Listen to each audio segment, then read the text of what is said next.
Bonjour. Aujourd'hui, je vous présente un petit logiciel permettant de convertir des fichiers STL en fichiers OBJ, Wavefront. Les fichiers STL sont des fichiers très utilisés dans le monde de l'impression 3D, car ils sont efficaces pour stocker le maillage d'objets 3D. La plupart des sites internet qui permettent de partager des fichiers 3D à imprimer, tels que Thingiverse par exemple, utilisent souvent ce format. Voici quelques exemples de fichiers STL. Personnellement, lorsque je télécharge des fichiers STL sur Thingiverse, la première chose que je fais est d'ouvrir ces fichiers dans un modeleur 3D afin de vérifier si ces modèles me conviennent. Malheureusement, le logiciel de modeling 3D que j'utilise pour consulter ces fichiers ne sait pas lire le format STL. Par ailleurs, quand on télécharge un truc composé de plusieurs pièces à imprimer sur les sites comme Thingiverse, on se retrouve à télécharger plusieurs fichiers STL. Quand il y en a 3 ou 4, cela reste acceptable de faire la manie de conversion que je viens de décrire, mais quand il y en a toute une constellation, cela devient très vite fastidieux d'ouvrir un ces fichiers pour les convertir en objets dans Cura. Ainsi, ce que j'aimerais, c'est de pouvoir facilement concaténer un groupe des fichiers STL dans un unique fichier obj, de sorte à n'avoir qu'un seul fichier obj à ouvrir, et qui contient toutes les pièces du modèle 3D que je viens de télécharger sur Thingiverse. Alors, comme on n'est jamais mieux servi que par soi-même, j'ai développé moi-même un tel outil. Pour cela, je suis parti d'un code publié sur GitHub. Ce code permet en effet de convertir un fichier STL en obj, mais pas plus. Je l'ai donc modifié pour qu'il puisse prendre en entrée plusieurs fichiers STL d'un coup, et permettre aussi la concaténation de ces fichiers STL dans un unique fichier obj en sortie. Donc l'outil se lance depuis un invité de commande DOS. Quand on exécute le programme sans lui préciser le moindre argument, il affiche son aide. Pour faire simple, on lui précise 2 arguments, d'abord, le chemin du ou des fichiers STL, puis en second le chemin de création des fichiers obj. Alors la commande la plus simple qu'on puisse lui demander c'est de convertir un simple fichier STL vers un fichier obj qui porte le même nom. Pour cela, on tape le chemin d'accès du fichier STL, suivi du répertoire dans lequel on veut créer le fichier obj. L'exécution se termine avec succès, et si on va voir ce que cela donne, on a bien le fichier obj qui a été créé. Maintenant,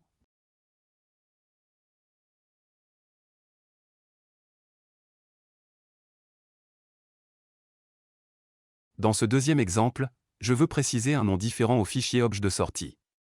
Pour ça il suffit de préciser dans le deuxième argument ce nom de fichier obj. Là encore on voit que le fichier obj a été créé.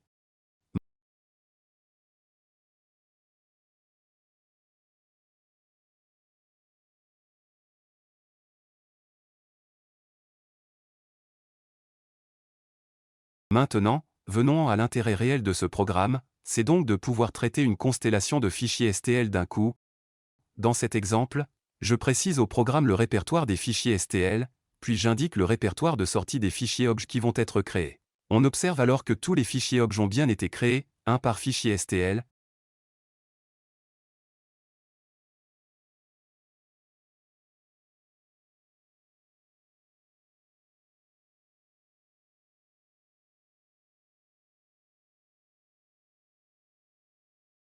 Maintenant, allons encore plus loin.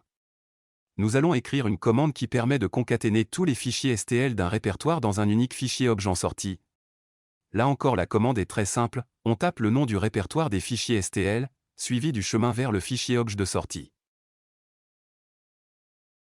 Quand on regarde dans le répertoire de sortie, on a bien un unique fichier obj qui contient bien toutes les pièces des fichiers STL. Comme on peut le voir, les objets 3D sont disposés tels qu'ils sont dans leurs fichiers STL respectifs, si bien qu'ils se retrouvent disposés n'importe comment dans le fichier obj.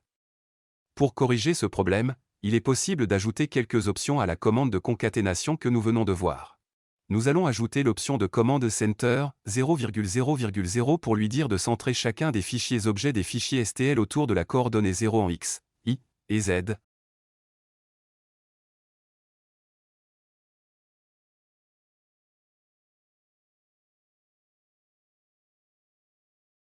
Maintenant, quand on regarde comment sont disposés les objets 3D dans le fichier obj, on constate qu'ils sont tous au même endroit, autour de la coordonnée 0 que nous avons définie.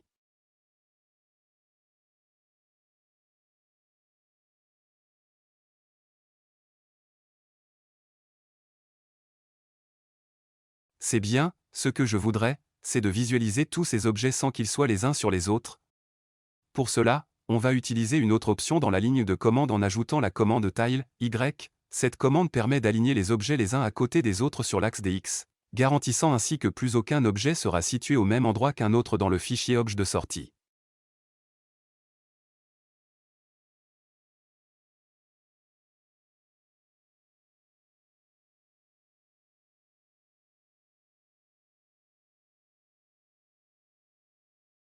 Voyons ce que ça donne.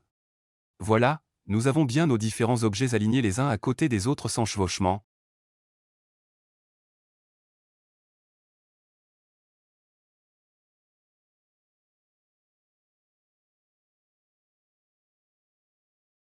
Bien sûr, on peut définir d'autres axes d'alignement que Y comme dans l'exemple qui suit.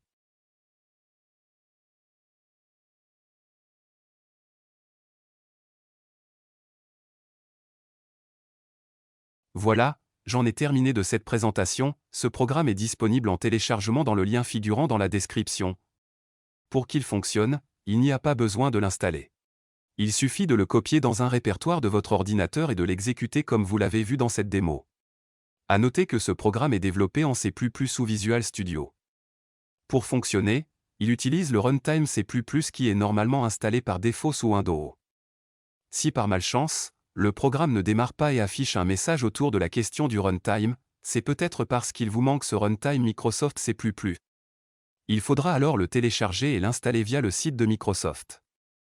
Je précise cela ici au cas où, mais cela n'arrivera pas. Vous trouverez également le lien GitHub du projet qui m'a servi de base pour faire ce programme. N'hésitez pas à poser des questions ou demander des améliorations.